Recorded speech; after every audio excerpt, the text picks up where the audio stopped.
Musim haji segera dimulai.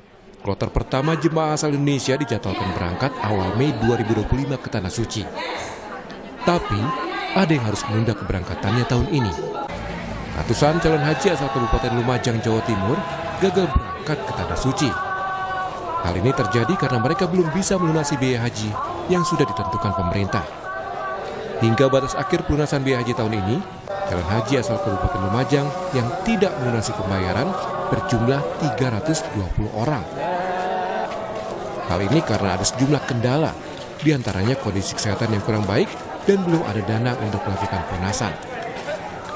Nantinya 320 calon haji yang gagal berangkat tahun ini akan ditunda tahun depan.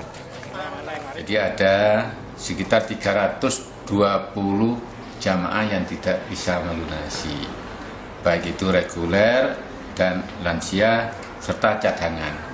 Nah ini nanti alhamdulillah untuk Kabupaten Lumajang ada di kloter 36, 37 dan 38. Sementara sebanyak 11 jemaah calon haji asal Balikpapan gagal berangkat karena berbagai faktor. Kementerian Agama Kota Balikpapan mencatat tahun ini ada sebanyak 507 jemaah calon haji dan 25 jemaah calon haji kuota tambahan untuk lansia. Namun ada 11 jemaah calon haji dari kuota tambahan lansia yang gagal berangkat di tahun ini, antara lain akibat masalah kesehatan, tidak adanya pendamping, dan tidak melakukan pelunasan. Sesuai aturan, jemaah calon haji yang gagal berangkat akan diikutkan pada kloter tahun berikutnya atau dikenakan penarikan berkas. Jumlah keseluruhan jemaah haji Kota Balikpapan 532 jemaah haji. Kemudian dari kota tambahan yang 25 tadi itu kita bisa memberangkatkan itu hanya separuhnya saja. Jadi ada tersisa 11 orang jemaah haji yang tidak dapat melunasi dikarenakan sakit, terus belum cukup dananya atau belum cukup juga masa pemberangkatannya, kemudian menunggu mahram atau pendampingan. Segala persiapan termasuk asrama haji embarkasi Surabaya, Jawa Timur terus berbenah dan menyiapkan sarana prasarana. Salah satunya dengan memasang mesin X-ray dan metal detektor yang berfungsi memeriksa tas dan koper bawaan jemaah calon haji. Pemeriksaan barang bawaan jemaah dilakukan saat jemaah masuk dan keluar asrama haji embarkasi Surabaya. Jemaah juga dilarang membawa barang yang membahayakan penerbangan, seperti benda cair dengan batas tertentu, senjata tajam, dan korek api. Sementara di Jakarta, Gubernur Pramono Anung mengukuhkan 120 petugas penyelenggara ibadah haji PPIH Jakarta 2025. Pramono berpesan kepada petugas haji untuk menjaga kesehatan supaya bisa memberikan pelayanan terbaik bagi jemaah. Sebanyak lebih dari 7.900 jemaah calon haji asal Jakarta akan diberangkatkan dalam 19 kloter ke Tanah Suci. Pemberangkatan pertama dijadwalkan 1 Mei 2025. Tadi secara khusus saya berpesan kepada para petugas haji untuk bisa memberikan pelayanan yang terbaik bagi jamaah haji yang dari Jakarta. Dan jangan sampai petugas haji malah merepotkan dari sisi kesehatan, pelayanan, dan sebagainya. Untuk itu mudah-mudahan penanganan Jakarta yang sudah berulang kali menyelenggarakan acara yang seperti ini berjalan lancar dan haji semuanya bisa berjalan baik dan mabrur. Dari Arab Saudi, Menteri Agama menemui petugas haji di tengah pelaksanaan ibadah umroh di Masjidil Haram Mekah. Menak berharap petugas bisa memberikan pelayanan terbaik bagi jemaah haji Indonesia.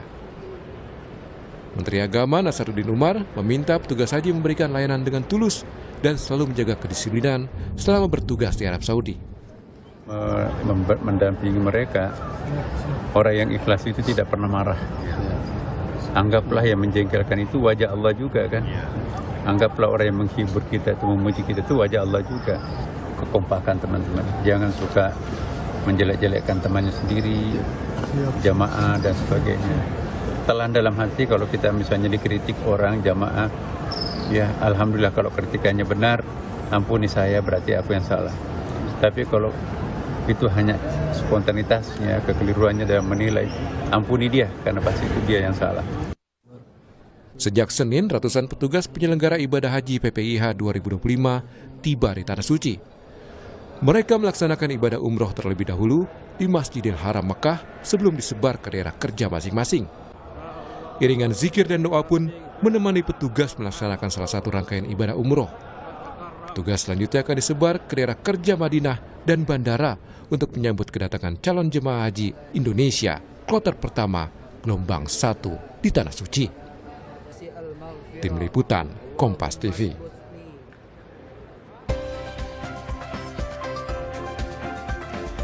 Saudara, kloter pertama jemaah asal Indonesia dijadwalkan berangkat pada awal Mei 2025 ke Tanah Suci. Dan bagaimana persiapan penyelenggaraan ibadah haji tahun ini, kita akan bahas bersama dengan sejumlah narasumber yang sudah hadir melalui sambungan daring maupun studio. Ada Direktur Pelayanan Haji Luar Negeri Kementerian Agama Mukhlis Muhammad Hanafi, dan juga ada di sambungan Zoom juga anggota Komisi 8 DPR fraksi PKB Maman Imanul Haq. Selamat pagi, Assalamualaikum Bapak-Bapak. Pagi, waalaikumsalam. Waalaikumsalam warahmatullahi wabarakatuh. Baik, dan hadir juga di studio ada Pak Mustolih Siraj, Ketua Komnas Haji dan Umroh. Selamat pagi, Assalamualaikum Pak. Assalamualaikum warahmatullahi wabarakatuh. Waalaikumsalam. Baik, saya ke Pak Mukhlis terlebih dahulu. Pak Mukhlis, ini kan besok sudah pada mulai masuk ke asrama jemaah, kemudian ada juga sudah berangkat di tanggal 2, sudah mulai pada berangkat. Bagaimana Pak sejauh ini persiapan untuk haji tahun ini?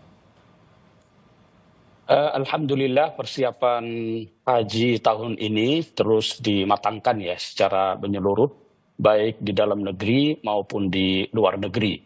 Dengan kuota sebesar 221.000 dan 203.320 diantaranya haji reguler, ini memang menjadi tantangan tersendiri, tetapi berkat kerjasama lintas pihak ya, kita saat ini sudah memasuki tahap finalisasi semua aspek layanan ya, baik di dalam negeri maupun di luar negeri. 2 hari terakhir ini kami rapat dengar pendapat bersama Komisi 8 untuk mengecek kesiapan asrama haji kita, kesiapan pemberangkatan jamaah haji kita yang nanti akan mulai tanggal 2 Mei, kemudian terkait dengan kesiapan layanan akomodasi, konsumsi, transportasi, hingga layanan di Arafah, Muzdalifah, Mina yang ada di Arab Saudi, ini juga terus dilakukan ya. Dan kita terus melakukan upaya-upaya perbaikan yang signifikan yang tentu saja berdasarkan hasil evaluasi tahun lalu ya. Dapat kami laporkan misalnya sampai saat ini proses pemvisaan jamaah haji kita ini masih terus berlangsung, sudah mencapai 80%. Sementara pelunasan jamaah haji kita masih terus berlangsung, perpanjangan sampai tanggal 2 Mei nanti. Dan dari jamaah berhak lunas itu sudah adalah 183.000 ya. Dari cadangan itu sudah ada 27.000 yang melunasi, sehingga total kita dari jamaah berhak lunas dengan jamaah cadangan itu sudah 212.000 ya. Ada surplus. Kita berharap tahun ini penyerapan kuota bisa lebih maksimal. Oke, tapi kalau untuk tantangan untuk tahun ini Pak, yang juga diperbaiki dari tahun sebelumnya, apa kira-kira dari Kemenak? Memang untuk layanan ya, kita berangkat dari evaluasi tahun lalu sebenarnya sudah cukup bagus ya. Indeks kepuasan jamaah haji kita tahun lalu itu 88,20 ya. Meningkat dari yang sebelumnya tahun 2023 85,8 ya. Ini artinya amat memuaskan ya. Tetapi kita terus berupaya meningkatkan layanan baik di dalam negeri maupun di luar negeri. Di dalam negeri misalnya untuk pelayanan di asrama haji dari dulu memang diperkenalkan one stop service. Tahun ini kita akan menggunakan sistem elektronik manajemen unit layanan akomodasi asrama haji. Atau yang kita kenal dengan munakosyah ya. Jika jamaah haji sebelum masuk ke asrama dia sudah tahu dia akan ada di kamar berapa, kemudian nanti untuk tas kabinnya itu juga sudah ada langsung di kamarnya masing-masing ya. Kemudian untuk di luar negeri kita berupaya meningkatkan misalnya untuk layanan konsumsi ya. Kita berusaha meningkatkan cita rasa Nusantara sehingga bumbu-bumbu yang digunakan di dapur-dapur yang ada di Mekah atau di Madinah itu sudah menggunakan bumbu jadi dari Indonesia. Dari total kebutuhan 611 ton, kita sudah penuhi 475 ton dari Indonesia.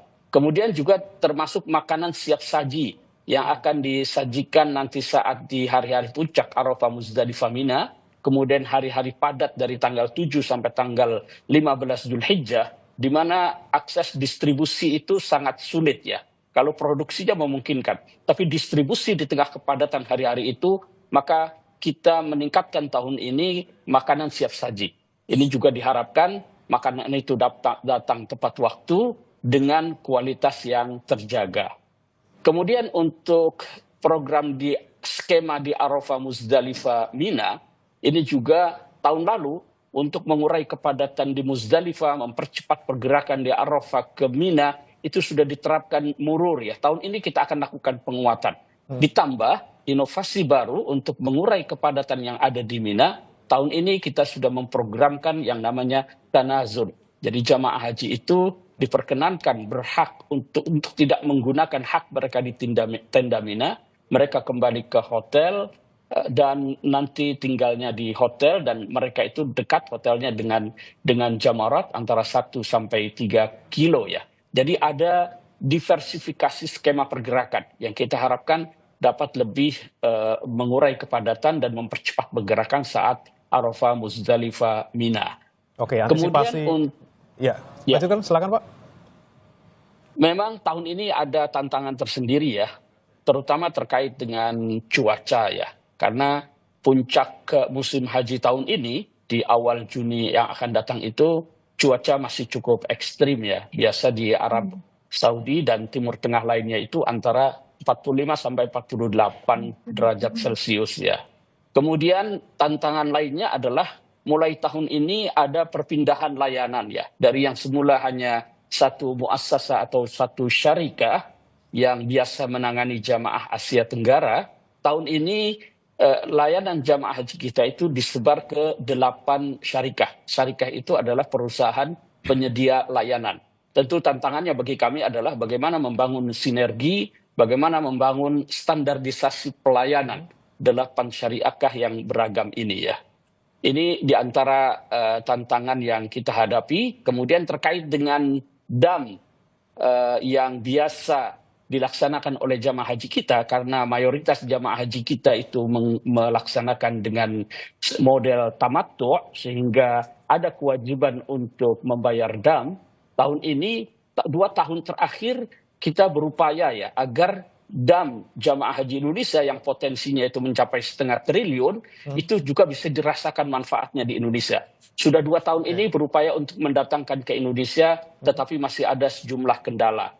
Dan alhamdulillah dalam kajian-kajian hukum Islam terakhir ini muncul wacana dimungkinkan untuk menyembelihnya di tanah air ya. Ini masih terus dimatangkan. Kalau ini nanti mendapat restu dari para ulama ormas Islam, ini tentu manfaatnya akan langsung dirasakan oleh masyarakat Indonesia.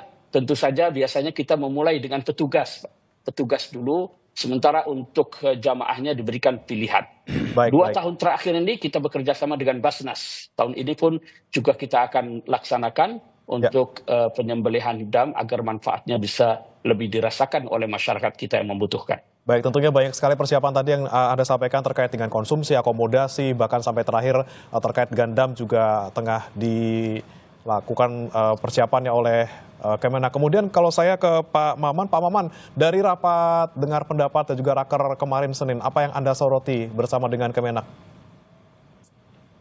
Ya, kami di DPR melihat bahwa pelaksanaan haji tahun ini optimis akan berhasil dengan baik.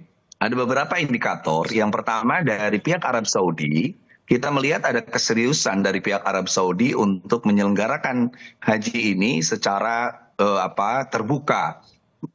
Misalnya, sekarang sudah tidak ada kendala krain dan lain sebagainya, sehingga proyek Tausiatul Masjid atau perluasan masjid betul-betul hari ini terasa. Nah, yang kedua, kita melihat bahwa dari beberapa informasi bahwa jemaah haji tahun ini tidak sebanyak tahun kemarin. Kalau tahun kemarin sekitar 1,7 juta, sekarang dari beberapa laporan yang saya dapatkan itu hanya 1,3 juta. Termasuk juga dari Indonesia misalnya yang lansia itu persentasinya tidak lebih banyak dibanding tahun kemarin. Ini tentu akan sangat memberikan kelancaran bagi jamaah haji kita.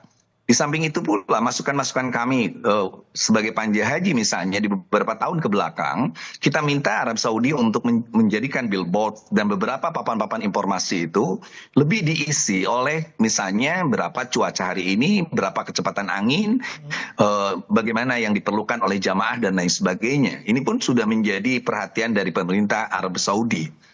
Nah, tetapi tentu ada perpindahan manajemen seperti yang dikatakan Pak Mukhlis tadi. Tahun 70-an kita mengenal Syekh, lalu setelah itu kita muncul muassasah, hari ini syarikah. Jadi kalau Syekh itu perorangan, muassasah itu adalah yayasan, hari ini lebih kepada perusahaan, di mana beberapa perusahaan yang sudah lolos dari tes dari Kemenak, sekitar 8. Kemarin ada 2 perusahaan yang menyatakan keberatan di beberapa titik, cuma beberapa untuk penyediaan catering atau siap saji. Itu sudah DPR sudah meminta agar segera dicek dan segera diminta untuk kesiapannya karena ini menyangkut jamaah. Nah, yang kedua adalah kenapa kami optimis itu dari persiapan petugas. Saya harus koreksi perkataan Pak Mukhlis bahwa soal kepuasan tahun kemarin itu diragukan. Saya sebagai anggota Pansus tentu secara realistis mengatakan salah satu persoalan tahun kemarin adalah petugas yang tidak profesional, tidak siap. Tidak semua sih. Tapi tahun ini petugasnya sangat-sangat profesional, amanah. Lalu ada tes yang sampai 3-4 kali ujian. Ini tentu menjadi hal catatan penting sehingga saya tanya beberapa teman misalnya, kok kamu belum dipanggil, kok belum ada kepastian. Kami diuji lagi. Sehingga pembicaraan saya dengan Menteri Agama waktu kita bertemu di Bandung misalnya, beliau katakan bahwa yakinkan petugas-petugas itu harus betul-betul ikhlas dan bertanggung jawab. Makanya saya apresiasi petugas yang kemarin berangkat, lalu sudah melakukan umroh, bahwa kemabruran kalian sebagai seorang petugas itu dilihat dari pelayanan kepada tamu-tamu Allah Subhanahu wa taala. Catatan saya terhadap para petugas atau siapapun, jangan menjadikan tamu-tamu Allah ini, jamaah haji ini sebagai komoditas yang diperas, ditipu, lalu diambil keuntungannya termasuk dengan manipulasi dam, termasuk mengambil dana-dana yang tidak ditentukan oleh aturan Kemenak dan sebagainya. Siapapun yang memeras, menjadikan sapi perahan bagi para tamu-tamu Allah, maka dia sama dengan menyakiti Allah, menyakiti Rasulullah Shallallahu Alaihi Wasallam. Makanya kami akan mengadakan halaqah besar soal dam dan sebagainya, Pak Mukhlis, dengan beberapa kiai seluruh Indonesia, agar betul-betul dam itu bisa terasa oleh Indonesia. Itu yang dikatakan oleh Pak Prabowo, apa sih yang bisa kembali kepada Indonesia. Begitu banyak jamaah Indonesia, tapi apa dampak secara ekonomi? Saya mengapresiasi Pak Mukhlis tadi soal bumbu dan lain sebagainya. Nah, yang ketiga yang terpenting dari pertemuan 2 hari kemarin itu adalah soal penerbangan. Penerbangan semua sudah siap. Kita tanya Garuda, kita tanya Lion, kita tanya Arab Saudi. Yang paling menjadi pertanyaan kemarin adalah misalnya Saudi Arabia, itu ada satu penerbangan di mana mereka harusnya pulang dari Mekah itu langsung Jeddah, tapi terpaksa karena penuh terminal harus lewat Madinah. Saya bilang no problem, tapi itu tanggung jawab penerbangan. Itu penanggung jawab penerbangan. Apapun kontraknya itu adalah jamaah dibawa dari Indonesia dan harus kembali ke Indonesia, ke tempat dia berangkat. Itu aja kontraknya dilihat. Jadi jangan terlalu dipikirkan apakah harus kembali ada uang dan lain sebagainya. Nggak ada, karena sudah diketok karena kontrak dan lain sebagainya. Yang kedua adalah embarkasi. Beberapa embarkasi hari ini terlihat lebih siap daripada tahun kemarin. Tahun kemarin saya datang ke beberapa embarkasi, misalnya ke Indramayu, di mana ada beberapa fasilitas yang belum siap, termasuk fasilitas air. Lalu juga Solo, ketika saya di Solo misalnya ada jamaah yang dia sudah sampai di embarkasi, tapi ternyata dicek kesehatan, itu ternyata tidak layak terbang dan dia terpaksa harus balik ke rumah. Ini kan secara psikologi kasihan kepada jamaah seperti itu. Makanya dari awal kita katakan kepada Dirjen PAU bahwa istitoah dalam kesehatan itu lebih penting. Jangan sampai ada jamaah memaksakan diri dalam keadaan tidak sehat, lalu dia berangkat, itu sangat merepotkan bagi dirinya sendiri dan merepotkan juga bagi orang lain. Jangan ada niat bahwa saya pokoknya dalam keadaan apapun harus berangkat ke tanah suci Mekah supaya meninggal, kalaupun meninggal dirinya syahid. Kita kasih tahu bahwa meninggal dunia itu yang penting bawa iman. Abu Jahal, Abu Lahab itu matinya di Mekah. tapi tetap masuk neraka. Itu yang perlu digarisbawahi. Jadi jangan ada niat ingin mati di tanah Mekah, tetapi harus jaga kesehatan dan bahagia. Itu pesan saya. Sehingga saya lihat secara keseluruhan di Arab Saudi, baik itu maktab, catering, dan lain sebagainya, termasuk transportasi, dan lain sebagainya. Optimis lancar ya Pak Maman ya kalau dari DPR ya. Kemudian saya beralih ke Pak Mustoli. Pak Mustoli, kalau Anda melihat persiapan untuk tahun ini seperti apa dengan tadi tantangan-tantangan yang dihadapi, ada misalnya perbedaan manajemen untuk syarikah, kemudian ada juga aturan-aturan baru dari Kementerian di Arab Saudi terkait dengan haji. Seperti apa Pak Mustoli melihatnya?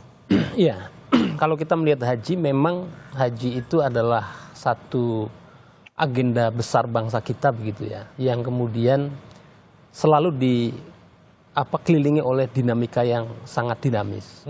Nah, misalnya tadi disampaikan soal petugas, memang untuk petugas tahun ini cukup lebih rapi begitu ya. Tapi kemudian secara timing, misalnya rekrutmen, pengumuman, dan kemudian BIMTEK itu waktunya saya kira agak lebih mepet daripada tahun-tahun sebelumnya.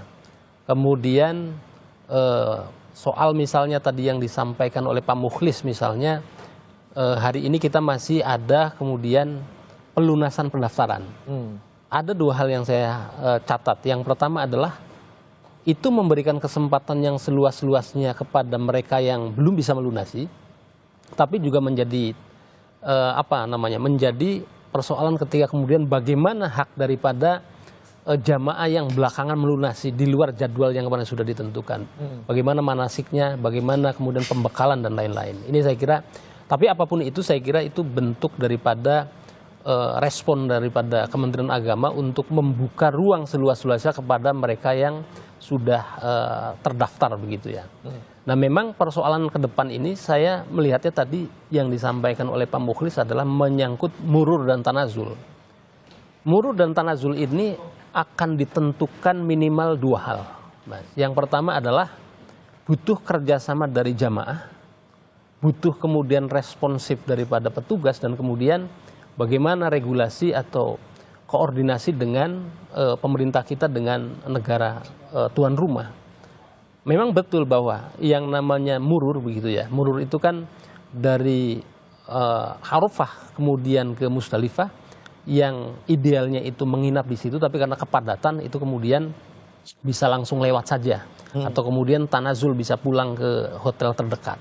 Nah, tapi ingat, kalau kita melihat misalnya tipologi dan latar belakang daripada jamaah kita, saya kira Kang Maman sangat paham betul karena beliau kan DPR lama di Komisi 8, kan punya mereka ada yang baru keluar negeri, ada yang baru naik pesawat dan baru ke Arab Saudi, sehingga situasi-situasi kepadatan di Musdalifah itu kemudian harus diantisipasi dan akan sangat ditentukan koordinasi jamaah dengan petugas. Walaupun petugas kita kan berjenjang begitu ya, dari ada daker, ada kemudian karom, ketua rombongan, ada karu begitu ya, dan seterusnya. Nah, ini saya kira menjadi tantangan tersendiri adanya murur ini. Salah satunya memang kalau mengutip bahasanya Kang Maman kan ad-daruratu tubihul mahzurat. Jadi daripada di situ padat dan bisa menimbulkan kecelakaan, resiko tinggi, maka ya murur saja begitu ya, atau kemudian tanazul. Nah, tapi tadi kalau kemudian petugasnya kemudian tidak sigap, tidak kemudian responsif, dan jamaahnya juga kurang komunikasi dengan petugas, maka ini juga akan menjadi titik krusial. Ingat, jangan sampai terjadi membuat ada Pak Mukhlis ini, jangan sampai ada terjadi tragedi 2023 di Musdalifah. Nah, waktu itu terjadi kemacetan luar biasa yang kemudian akses kendaraan atau bus penjemput itu kemudian tertahan. Sehingga yang seharusnya jam 6 atau jam 7 pagi waktu setempat sudah dievakuasi, itu menumpuk ribuan jamaah di situ, dan kemudian baru kira-kira kalau tidak salah cleansing itu betul-betul steril itu kira-kira jam 2 waktu setempat. Nah, ini saya kira kejadian 2023 tidak boleh terulang lagi. Karena itu jamaah lansianya tinggi waktu itu, ada kurang lebih 65.000 begitu ya. Dan ini juga yang menyebabkan dugaan saya, dan kebetulan saya waktu itu tim monitoring dan evaluasi Kementerian Agama, itu juga menjadi salah satu faktor pemicu naiknya jamaah haji yang wafat. Oke. Dan tahun 2023 itu adalah memecahkan rekor tahun 2015. Nah, ini saya kira tidak boleh terjadi. Dan satu tadi yang belum dibahas oleh Bapak-bapak adalah menyangkut cuaca ekstrim.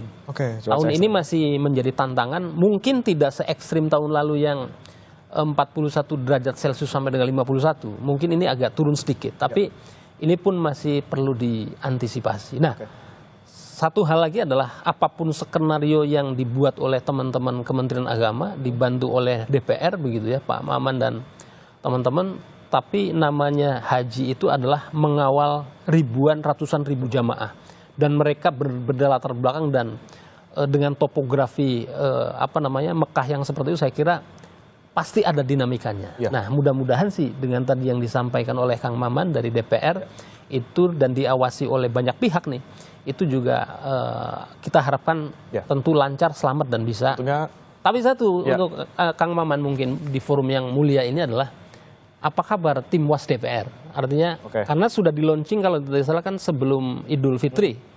Dan kemudian sudah membentuk tim Was DPR. Kalau Panja kan sudah hampir selesai lah. Nah, ini menarik, nanti kita tanyakan langsung ke Pak Maman, tapi tahan dulu Bapak-bapak, kita akan bahas usai jeda berikut, tetap di Sapa Indonesia Pagi.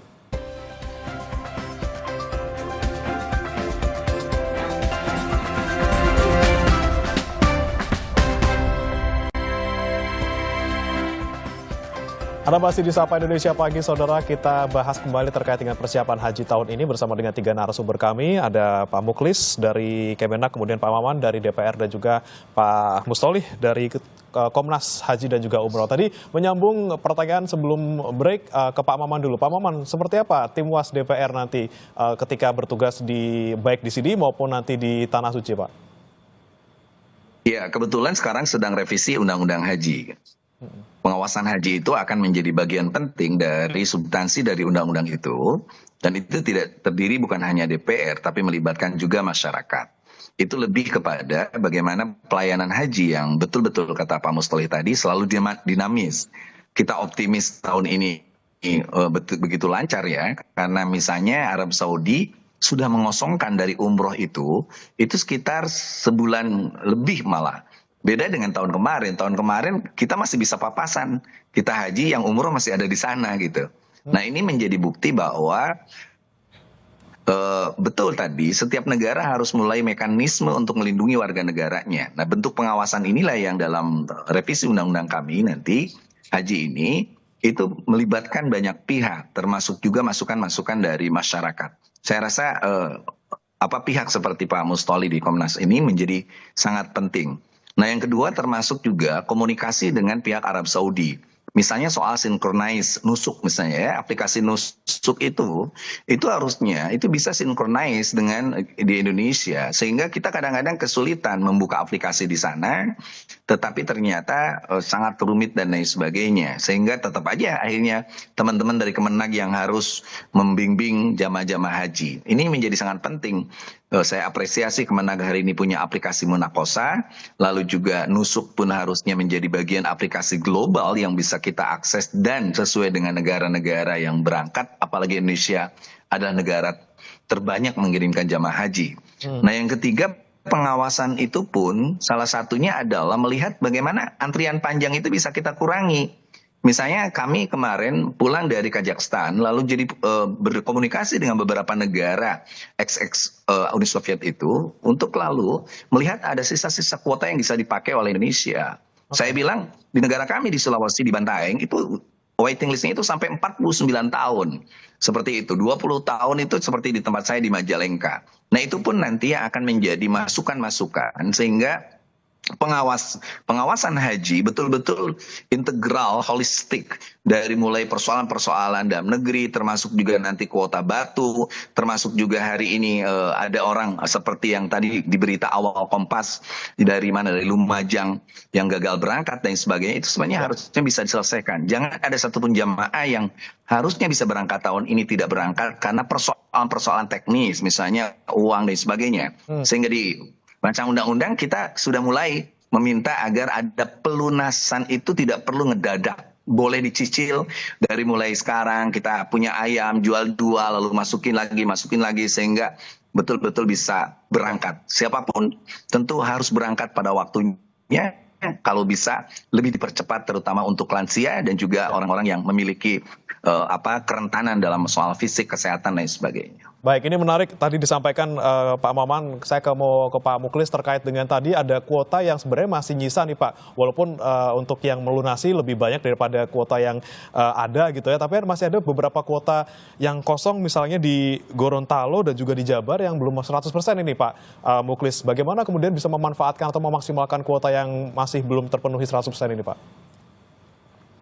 Terakhir kemarin untuk Jawa Barat itu sudah penuh ya, sudah lengkap 100%. Untuk Gorontalo masih 11 memang ya, tapi kita masih punya waktu sampai tanggal 2 Mei yang akan datang. Kita harapkan kuota ini sebenarnya kuota dari jamaah yang berhak melunasi tahun ini. Itu yang masih tersisa. Tapi cadangannya itu sudah naik ya. Cadangannya sudah masuk, yang kita tahu ini ada 27.000 ya. Dan soal manasiknya juga Pak Mustoli tidak perlu dikhawatirkan karena mereka juga sudah mulai diikutkan ya untuk yang cadangan ini. Sampai pun yang cadangan ini kita sampaikan kepada mereka, Anda harus siap berangkat sewaktu-waktu.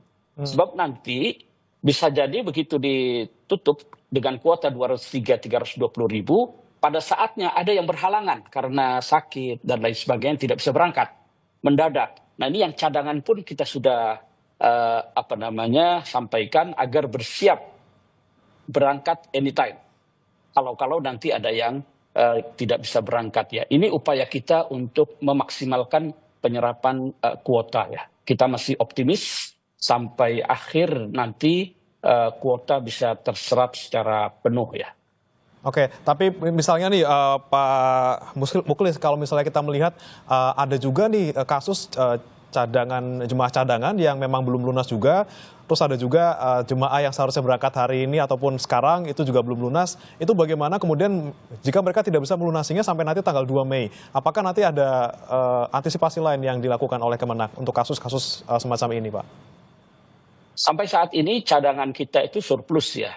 Surplus, Dan ya, okay. Sekarang ini ada 104%. Jadi ada 212.000 calon jamaah haji yang sudah melunasi. Ini nanti dia bisa naik secara urut kacang ya, berdasarkan urutan.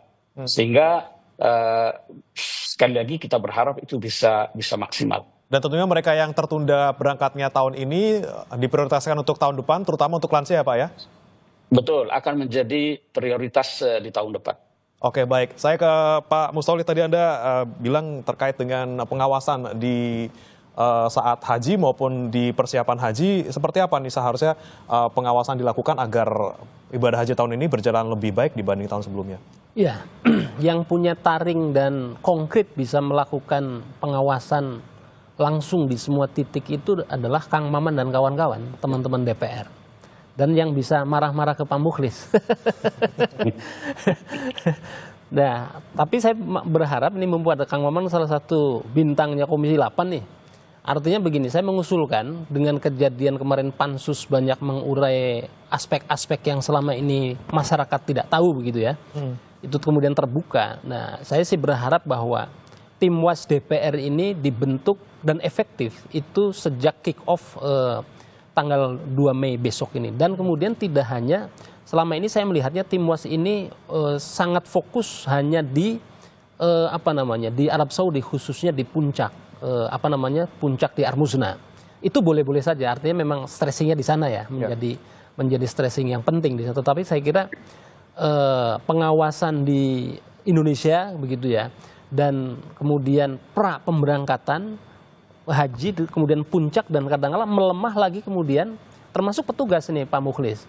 Itu petugas itu juga mulai melemah ketika sudah Armuzna, sudah Arafah, sudah Musdalifah, sudah lempar Jamarot, bisa turun. Ya. Karena memang giroh di sana juga begitu. Nah ini yang kemudian menjadi kadang-kala, khususnya tadi teman-teman Tinwas ini agak melemah juga di situ. Nah padahal namanya penyelenggaraan ibadah haji itu dari, tentu kalau proses dari pembahasan BPIH, pembahasan rapat-rapat kita tahu semua lah di DPR itu. Tapi ini menjadi agenda sangat penting. Dan kemudian tadi yang disampaikan bahwa ini akan banyak juga dugaan saya punya prediksi, karena Arab Saudi tadi dibilang Kang Maman memang mengeluarkan aturan yang sangat ketat pada tahun ini begitu, dan sterilisasi wilayah Armuznah khususnya di Mekah begitu ya, itu sudah dilakukan jauh-jauh hari.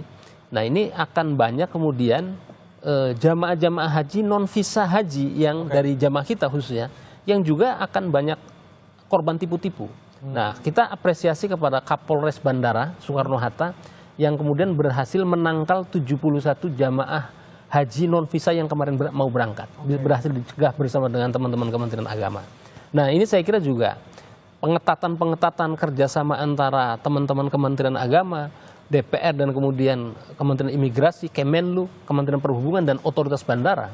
Saya kira penting ada patroli di bandara, pintu keluar untuk masuk, untuk apa? Untuk mencegah orang-orang yang mungkin kalau Pak Mukhlis memang akan fokusnya kepada jamaah haji yang berangkat secara resmi ya. Tetapi ini penting juga untuk melindungi jamaah kita, dan itu juga saya kira bagian daripada tupoksi Kementerian Agama dan lembaga terkait untuk kemudian jangan sampai ada jamaah-jamaah yang kemudian memaksakan diri berangkat haji yang kemudian bukan menggunakan visa haji. Karena saya menduga di media sosial, Mas, itu ada banyak tawaran-tawaran haji tanpa antri.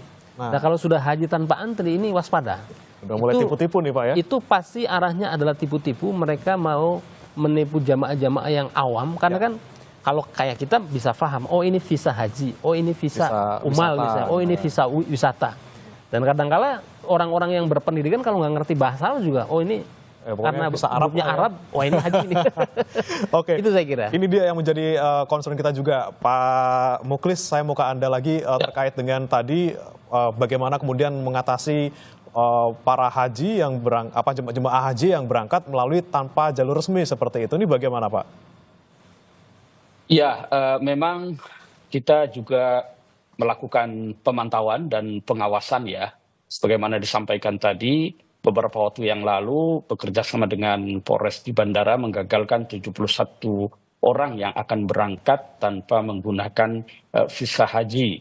Begitu juga Kementerian Agama misalnya sudah mendatangi kedutaan besar Singapura, begitu juga dengan Malaysia ya, karena ada kemungkinan mereka juga berangkatnya dari sana.